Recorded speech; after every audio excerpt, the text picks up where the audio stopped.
So I wanted to make this video for one reason. The story behind World of Warcraft is way too freaking complicated. I wanted to see if there was a better way to simplify it. I wanted to simplify it as much as possible. I wanted to make a World of Warcraft story for dummies.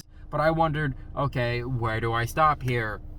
I could go all the way until the current story of the game, but that is a lot to cover in a short amount of time. So I decided, okay, let's just cover the base game, get you ready if you were just to hop in right now. The story of World of Warcraft, or WoW, begins with the creation of the universe. Very original, I know.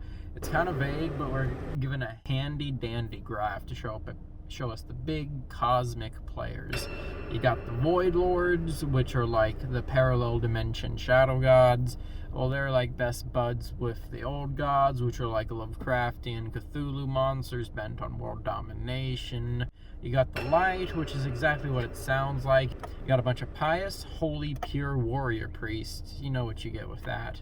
You even got the weird magic, such as the Fel, which is like your demon magic, and you even got like undead zombie magic known as necromancy. Fun stuff. So one establishing fact that you're just going to have to accept is that planets can sometimes also be an egg that contain a world soul. And that world soul will also sometimes hatch into like a big cosmic god thing called a Titan. I don't think I have ever heard of those before, but you got one group of these Titans. They are called the Pantheon. They are kind of like the Justice League, or if you want a more accurate representation, they're like the Greek gods of Olympus.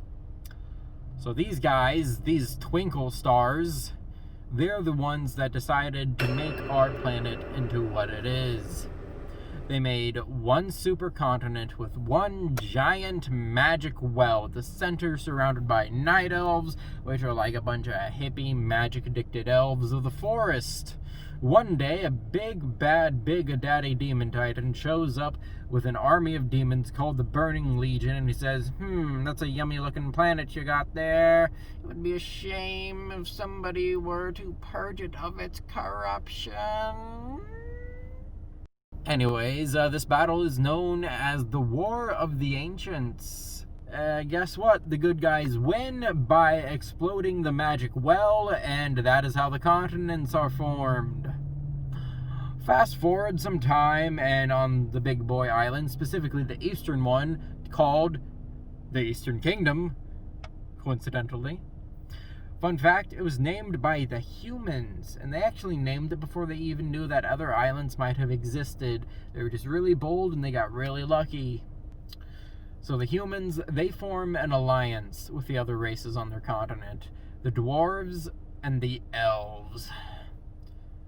Also, there were some gnomes that were just kind of infesting their barracks. It was a real problem. We don't like to speak about it.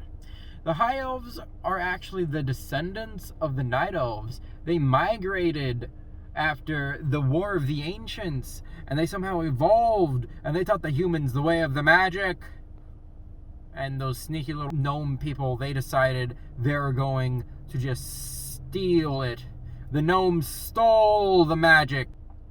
And one day, all the big boy wizards and all the big girl witches, they all got together and they all funneled their power to make one big daddy wizard.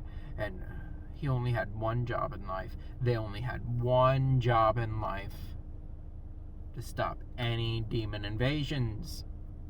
But it turns out, our current one, he was actually the host to the big daddy demon titan guy from the War of the Ancients. And turns out he had a big plan. He was going to try and invade again. So he had this guy open a portal to another planet. And that planet was actually home to a peaceful collective of blue goat people and spiritual tribalistic orcs and ogres. Just kidding.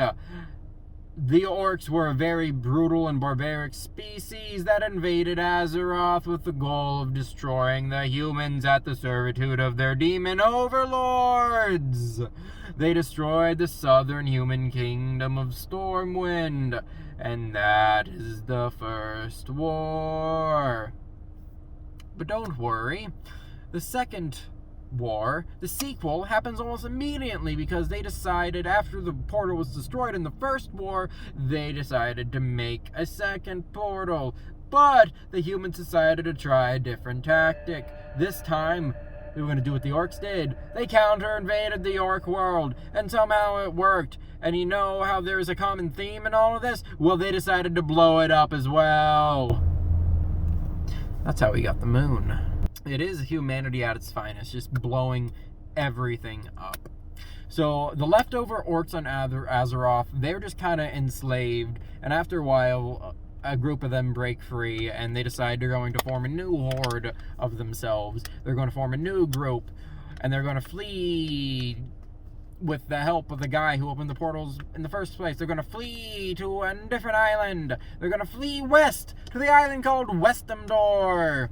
The orcs left the eastern kingdoms because a mysterious plague was spreading through the northern human kingdom of Lordaeron, and it was whack. Like, people were literally turning into zombies. Well, it turns out this was created by the Big Daddy Titan Demon because he decided he wanted to purge an orc spirit and somehow invented death magic. He decided to send this death magic spirit to Azeroth, and he decided he was going to use him to spread zombies like a better version of the Night King from Game of Thrones. So, the Prince of Lordaeron, the northmost human kingdom, his name is Prince Arthas. He is a Holy Knight trainee known as a paladin. He decides he's going to investigate this new plague, and he finds out that the demons, they are behind the zombies, and they are working together! So Arthas decides he's going to purge a city so they cannot turn into zombies. He decides he's going to betray his own army. He decides he's going to kill his dad. He decides he's going to join the undead. And actually, he turns out to be an edgelord, and he becomes the Lich King, the leader of the undead armies, at the servitude of the Demon Prince. So back on Westamdor, the orcs meet some cow people called the Tauren, and the orcs decide that friendship truly is magic, and they accept other people into the horde, including the domesticated cow people. But not all is well in Orcland. There were people in the wood. Night elves!